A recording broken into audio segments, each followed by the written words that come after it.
BitNest, BitNest Loop, BitNest DAO, BitNest Saving Box и прочие заголовки про BitNest уже привлекались очень многим. Все, кто хотел, те уже зашли, кто зашел раньше, те уже заработали, кто заходит сейчас, большинство из них не понимают, во что они заходят, а те, кто выстроил большие структуры, уже в поисках запасного аэродрома. И именно эта часть про запасной аэродром является самой интересной. В этом видео я не буду устраивать раскопки про дешманский сайт с кривыми переводами, фальшивую ликвидность, которая является ликвидностью PancakeSwap, и схему из нескольких смарт-контрактов, и аудит, который проведен только на малую часть одного из смарт-контрактов.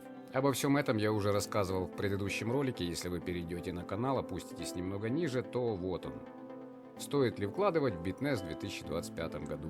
Там и про аудит, и про панкейки, про кошелек владельца, в общем, все по полочкам и с фактами для адекватных людей. А в этом видео мы поговорим с вами о том, почему лидеры и те, кто понимают психологию финансовых пирамид, уже вовсю переливают свои деньги во что-то другое. Вы поймете, как обезопасить свои деньги, если вы уже занесли свои кровные в BitNest. Ну а если вы все еще в раздумьях, заходить или нет, то после просмотра обеих видео сами сделаете вывод. Всем привет, мое имя Андрей, я автор канала о заработках в интернете под названием WestHub. И подчеркиваю, что я не являюсь адептом или хейтером какого-либо проекта, я маркетолог с хорошим опытом и командой. Вместе мы перебираем огромное количество возможностей заработать на криптовалюте. Самые интересные кейсы вы найдете на моем канале. Вот вам про возможность заработать, вот предупреждение о том, что скоро скам. Здесь тоже было ранее предупреждение о том, что скоро скам. И уже постфактум после скама. На канале все видно, если вы до сих пор не подписаны, обязательно подпишитесь и включите колокольчик, чтобы не пропускать новые видео, и со временем вы сами убедитесь, что этот канал станет одним из самых полезных в вашей коллекции. Ну и давайте вернемся к BitNest. Несмотря на то, что вам во всех чатах кричат о бешеной активности, увеличении объемов, дела на самом деле обстоят немного по-другому. Дело в том, что каждый новый участник в пирамиде — это не только приток свежих денег, а еще и долговое обязательство для админа. И чтобы вам проще было понимать математику, давайте разберем на простом примере. Есть админ с идеей запускать пирамиду. Предположим, что у него в кармане 0 денег. И он вам говорит: давай 100 баксов, через месяц получишь 128. Как только вы ему даете деньги, тут же время пошло, и у админа есть месяц времени для того, чтобы найти еще 28 долларов. Ваших у него только 100, и через месяц он будет должен 128. И тут он вам говорит, к примеру: найди еще людей, они занесут мне денег, а ты дополнительно заработаешь по 10% с каждого взноса. Вы находите людей, люди приносят деньги, и пошел процесс. Деньги потекли в карман админа, которого вы в глаза не видели и знать не знаете. И поначалу вроде все хорошо, есть деньги на выплаты, всем платят, все довольны. Но насколько хватит этих денег, если новые люди перестанут заносить? Поскольку BitNest не генерирует абсолютно никакой прибыли, единственный источник денег — это участники, аппетиты которых растут. И новых взносов, друзья, с каждым разом требуется все больше, больше и больше. Потому что когда админ увидит в своей бухгалтерии, что ему заносят меньше, чем он должен выплачивать, вот тогда он исчезает с концами. Аккаунты в соцсетях удаляются или забрасываются, деньги из кассы выгребаются под ноль, и на этом все. Ну, еще может быть устроен добор. Какая-либо мега-акция, супер-пупер халява, где люди занесут все, что заработали, еще и одолжат и сверху оставят. И та часть участников, которые в теме, давно знают об этом и без меня, и по этой причине они уже в поисках запасных аэродромов. Обратите на это внимание. В комментариях под прошлым моим роликом, вы можете перейти сами почитать, есть парочка интересных.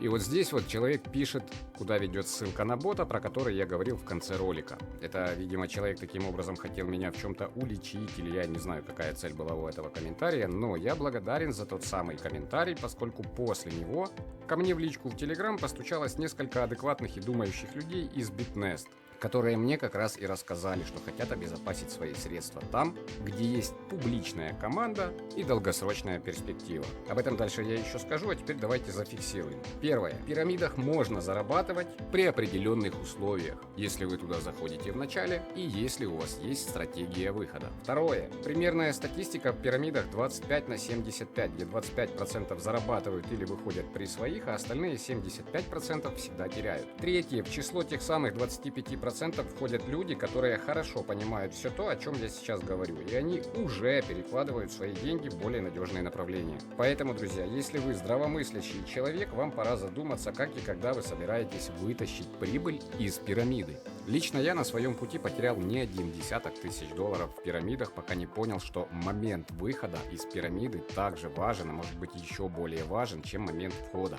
За свой опыт я заплатил дорого и теперь делюсь им с вами бесплатно. Берите, пользуйтесь. Ну или если хотите, покупайте свой собственный, дело ваше. А для тех, кто в поисках запасного аэродрома с публичной командой и перспективой на долгосрок, для вас оставлю ссылку на того самого бота. Это бот нашего комьюнити, который приведет вас в закрытый чат, где вы сможете больше узнать о Wi-Fi. Пару слов скажу о том, что стоит за проектом Wi-Fi Рив Коллинз. Да-да, тот самый Рив Коллинз, который создал компанию Tether. Сегодня Tether это топ-4 в CoinMarketCap, вот она на 4-м месте, после биткоина, эфириума и рипла. Капитализация у Tether 175, почти 176 миллиардов долларов. Tether был основан давно и принес своим ранним инвесторам очень и очень жирные прибыли. А вот история с Wi-Fi, друзья, только начинается, и делает эту историю тот же самый человек, который делал USDT. Больше деталей и подробностей вы узнаете в нашем чате, там же вы сможете присоединиться на встречу в Zoom, увидеть всю внутрянку и цифры, и у вас будет отличная возможность вовремя зайти в проект, который с большой долей вероятности войдет в топ-10 CoinMarketCap. Еще раз подчеркну, что стоят за этим проектом публичные, открытые и серьезные дядьки из криптомира. Когда разберетесь, разницу с BitNest ощутите сами. Лично я думаю, что тут даже сравнивать особо нечего. Далее я прикреплю к ролику интервью с Ривом Коллинзом, послушайте. Мне остается лишь добавить, друзья, никогда не несите в интернет заемные деньги, а также ту сумму, которую не можете себе позволить потерять.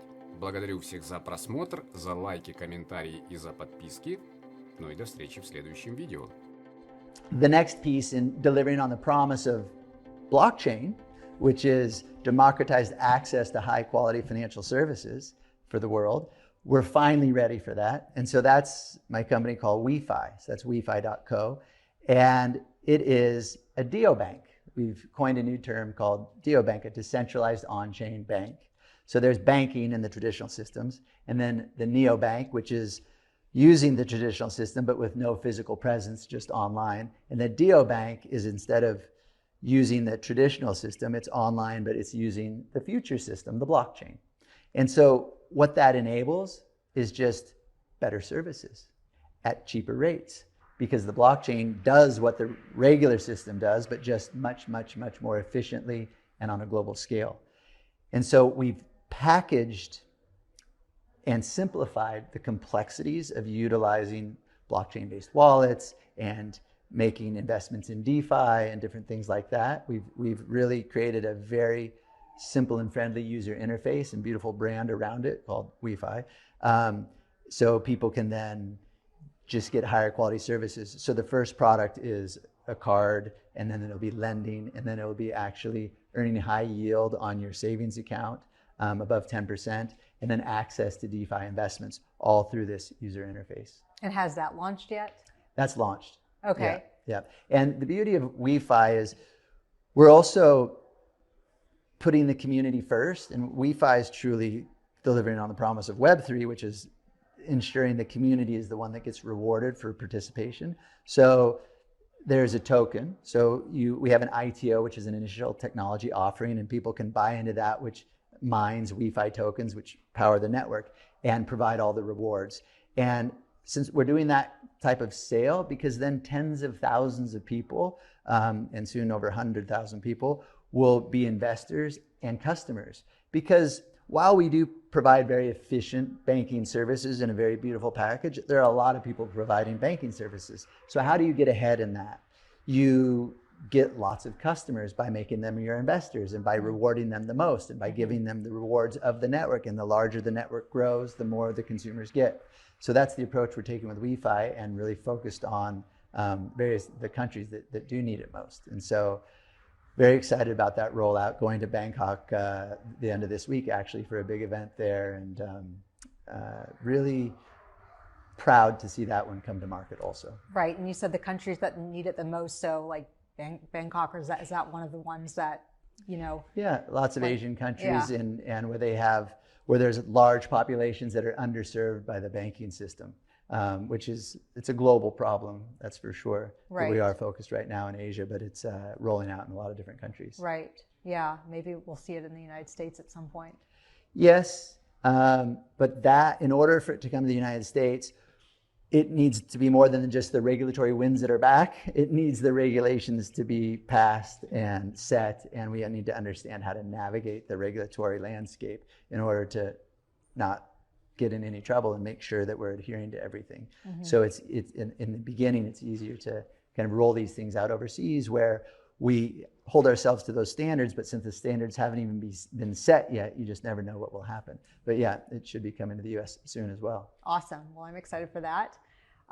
So in terms of stable coins and innovation, or just things that you're excited about moving forward, what do you want our listeners to know about? Besides the projects that you're now doing. Yeah, I know. Thanks for letting me share about that. Yeah. Look, I'll tell you, for the user, the future is bright. And so AI, massive impact on everything. And to me, AI is going to have a significant impact on the blockchain and our ecosystem and how people interact with the ecosystem. Most importantly, people are going to stop asking what chain is it on, or which stable coin are you going to use, or how do I best send the money here or there. They're not going to care anymore, because they're going to ask their AI, or I should say, tell their AI, tell their wallet. It won't even be their AI. They're literally going to talk to their wallet and say, do this, like send $10 to my friend in Japan. Send it in the fastest, cheapest way. They're not going to care which stable coins used or which networks used or anything else. People are going to finally start focusing on getting done what they want done versus how to get it done. So what do people want done? They want to make payments. They want to make investments. They want to be involved in different communities. And right now, to make payments and do investments in the crypto space, it's complicated, especially if you want to do self-custody. It's very complicated. There's lots of risks. You might lose your password. You might get hacked. And so and since it's so complicated, the best user interface isn't going to mask that complication. The only way to solve like this interface moment for blockchain where the masses can participate is through AI. And that's coming soon, and it's probably coming faster than we think. But to me, that's something to lean into for everyone, is the understanding of the nuances of AI, how it works, how to get the most out of it, not just through crypto, but in all aspects of their life. Because like it or not, it's hitting us like a tidal wave, and a lot of people still kind of shy away from it. And so my encouragement is, yes, learn about blockchain and lean in, but just more importantly, learn about AI in all aspects of your life and how you can utilize it, because if you don't, you will quickly be left behind. So yeah, that's interesting. And I'm glad you bring that up, because I was going to ask you about AI and I forgot. So thank you for mentioning that. Yeah. Wonderful. Well, I know we're running low on time. So if our listeners want to get in touch with you, are you on X? Are you on social media? How can they reach out? Yep, absolutely. Find me on X. That'd be great at Reeve_Collins.com, or Reeve_Collins. Yeah, right. Not the .com. All the internet talk, we're like starting to, yeah. Wonderful. Well, Reeve, it was a real honor and pleasure to have you on the podcast, and hopefully we can do a follow-up. You are fascinating. I mean, you are like, I see you as the creator of the stable coin, and that's just crazy because stable coins are huge now. And so you basically started this movement. So thank you. Had a lot of great people help me along the way, and it's been a wonderful journey. Yeah. Okay. Well, thank you. Thank you.